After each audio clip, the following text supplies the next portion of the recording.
और हनुमान जी हमारे सीने पर बैठकर खूब गदा मारे। अच्छा, आपको बड़ा आश्चर्य होगा, हम लोगों ने कथाओं पर सुना कि अभिमन्यु गर्भ में युद्ध सीख गया। अभिमन्यु गर्भ में युद्ध सीख गया। मुझे नहीं पता ये कौन सी विद्या है, लेकिन यह बिल्कुल सत्य है। मेरी माँ ने गर्भ में मानस की कथा सुनी, तो जब मैं कथा करना आरंभ किया, पहले गायों की कथा करता था। एक दिन झारखंड के बोकारो जिले में कथा चल रही थी मेरी, आपको ये सत्य घटना बता रहा हूं। और कथा में रात्रि की कथा वहां होती है, 8 बजे 9 बजे से कथा हो, रात 12 बजे तक वहां कथा चलती। सुबह जल्दी उठे तो दिन में सो रहे थे भोजन प्रसाद पाके, और हमने स्वप्न में देखा हनुमान जी 2 गदा लेकर आए। एक गदा हमको पकड़ाया, एक गदा खुद पकड़े, तब ब्रह्मचारी था। बोले चलो युद्ध करो, और हनुमान जी हमारे सीने पर बैठकर खूब गदा मारे, खूब मार रहे। अब मैं पसीना पसीना हो जाऊं, उस समय मेरे साथ एक बालक चलता, नीतीश नाम, नीतीश। अब वो मुझे उठाए, क्यों उठा रहा है? बोले स्वामी जी फोन बज रहा है। अच्छा, हनुमान जी कह रहे हैं, स्वप्न देख रहा हूं दिन के समय, सत्य नहीं। हनुमान जी कह रहे हैं हम कथा करना चालू करूं। फोन देखा कहां, तो जनकपुर से फोन आ रहा था, नेपाल से। हमने उठाया, हाँ जी बताओ। बोले महाराज जी राम कथा करते हो? तो मन में सोचा, अभी सपने में हनुमान जी देख रहा था। उन्होंने कहा कथा करो। कहां से? बोले जनकपुर से। तो मन में विचार आने लगा, जनकपुर वासियों को राम कथा याद है। अब कोई बोले अयोध्या में राम कथा करो, तो अयोध्या वासियों को लगभग चौपाइयां याद है। विद्वानों के बीच में कौन विद्वानी कथा करेगा? मन में विचार आने लगा। अच्छा सच बताऊं, उससे पहले राम कथा नहीं करता था। मैंने कहा कब से करना है? बोले 4 दिन बाद से करना है। हमने कहा कि इतनी जल्दी क्यों? बोले जिन महाराज को कथा के लिए बोला, वो थोड़ा दक्षिणा को लेकर मना कर गए। तो हमने कहा मेरा नंबर कहां से मिला? बोले किसी ने दिया। बोले आप राम कथा करते हैं? तो हमने कहा हाँ करता हूं। झूठे ही कह दिया। अच्छा, उससे पहले राम कथा नहीं की, और दूसरी बात आपको बताऊं, उससे पहले मानस पढ़ा भी नहीं। हाँ कह दिया। हाँ कहने के बाद हमारे लोग बोले महाराज करोगे कथा कैसे? बोले हनुमान जी ने कहा जैसा होगा देखा जाएगा। और आपको सत्य बात बताऊं, जब व्यासपीठ पर बैठा तो मेरी माँ ने जो कथा गर्भ में सुनी होगी, मानो मानस की लगभग चौपाइयां मुझे स्मृति में आ गई, और तब से आज तक याद है। आधे से अधिक रामचरितमानस मुझे याद हो गई, स्वयं प्रकट हो गई। कैसे हुआ चमत्कार मैं नहीं जानता, लेकिन ये चमत्कार है। मानस की लगभग चौपाइयां मुझे याद हो गई। तो मैं तो आज भी ब्रह्मलीन श्री भागवतानंद जी का बड़ा ऋणी हूं, और ये ऋण हमारी माता का। इसलिए माताओं कथा में आए तो बच्चों को लाए, गर्भ में बालक हो तो संस्कार पवित्र बनाए, घर में पवित्रता रखे, क्योंकि पवित्रता से गर्भ में ही बालक सीख जाता है। ये मातृ कथा है। माताएं आप बहुत कुछ कर सकती हैं, आपसे परिवर्तन हो सकता है, आपसे बहुत कुछ हो सकता है। इसलिए मैं तो मानता हूं मेरे इस जन्म का कोई तप नहीं है, कोई तप नहीं।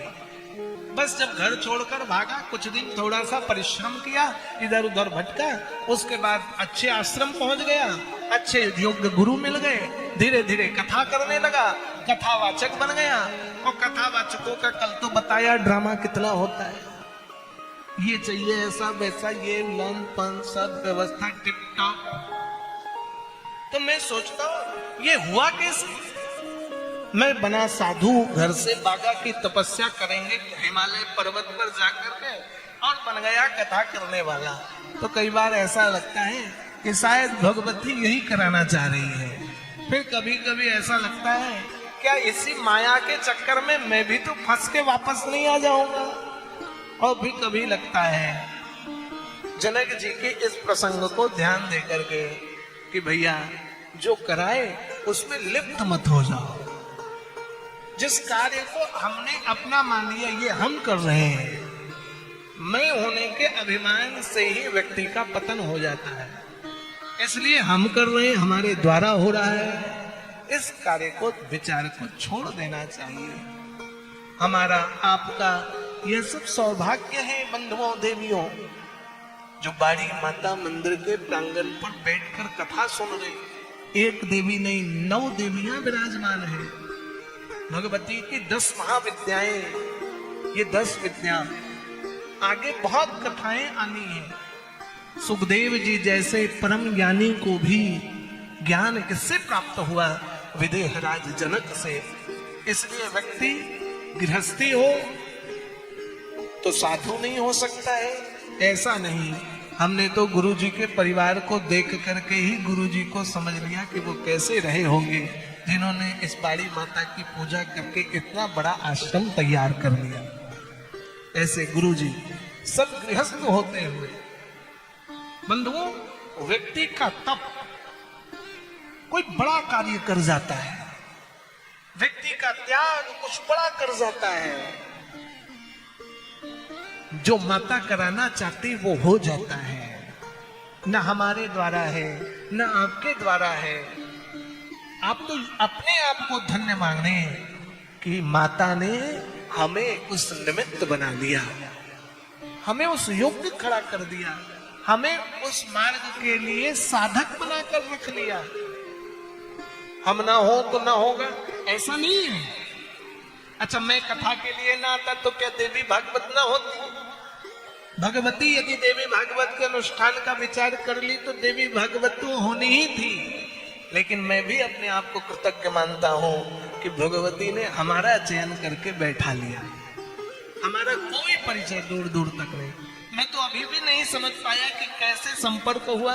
आपने जिनका नाम बताया मैं उन्हें भी नहीं जानता हूं। मुझे दूर तक नहीं पता कि कौन है, कहां से नंबर मिला, कोई परिचय नहीं। आज यदि सत्य बात बताऊं तो दीदी आदि ने फोन किया, बोले यजमान वृंदावन आ जाएंगे, संकल्प होता है, श्रीफल का नारियल दिया जाता है। अच्छा बताऊं एक सच बात, मैं संकल्प से बहुत डरता हूं और कथा के संकल्प से और ज्यादा। डर इस बात का नहीं कि कोई महंगी कथा आ जाएगी तो उसको छोड़ दूंगा, ऐसा नहीं। जिसको तारीख कह दी उस तारीख में कथा फाइनल। डरता ये हूं कहीं हमारा ही राम नाम सत्य हो गया तो संकल्प के लिए वापस पैदा होना होगा। इसलिए हम कोई संकल्प नहीं लेना चाहते। हम तो यही कहते हैं फाइनल हो गई कथा, पक्की हो गई कथा। लोग सोचते कुछ एडवांस हो जाए, संकल्प में कुछ धन आ जाए, कुछ नारियल रख के दे दिया जाए। ये यद्यपि परंपरा है, होना चाहिए, लेकिन हम थोड़ा डरते हैं। और वृंदावन तो उसके बाद जब से बात हुई गया कहाँ? फरवरी, मार्च, अप्रैल, मई, अब जून। अभी इस कथा के बाद वृंदावन जाऊंगा 4 महीने में, तब से कथाएं हैं। तो मुझे तो ऐसा लगता है कि कथा के बहाने भजन हो रहा है। सच बताऊं तो मैं महाआलसी कछुए जैसा हूं। आपको सच बात बता रहा हूं, कछुए जैसा परम आलसी।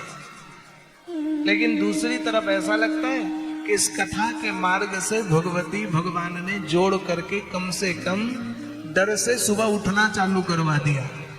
कुछ नहीं तो भगवान की पूजा करवाने लग गए। और कथा कहना है, इसके लिए पढ़ना जरूरी है। तो इसी बहाने भगवती के पुस्तकों का अध्ययन चालू हो गया। कुछ नहीं तो दिखावे के कारण माला जाप होने लगा, कुछ नहीं तो दिखावे के कारण तिलक चंदन लगाने लगा। हमारे गुरुजी कहते हैं कई बार दिखावा करते करते भी व्यक्ति का अभ्यास बन जाता है और अभ्यास ही अंतिम समय में काम आता है। इसलिए माला लेकर बैठिए।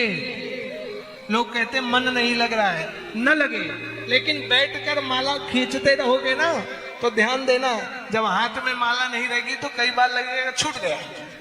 भले ही ढोंग हो, आप विचार करें, तिलक लगाने का मन ना हो, झूठे ही तिलक लगाने लगे और जब रोज लगाने लगे एक दिन माथे पर न दिखे तो लगेगा खाली सा लग रहा है, फिर आप लगा लोगे।